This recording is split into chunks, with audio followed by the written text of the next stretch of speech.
Pues la posición del club es absoluta hacia la profesionalización y creemos que es el futuro absoluto de esta y de cualquier competición. Por todo lo que rodea, por cómo tienes que conformar tu entidad, tienes que profesionalizar cada estamento, cada persona, el club en su totalidad, la sección en este caso.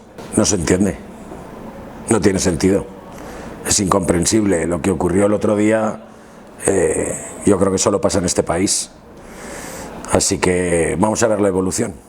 La palabra lo dice, la profesionalización para todos y cada una de las personas que conformen esa situación, empezando por el club y sobre todo repercutiendo en los jugadores.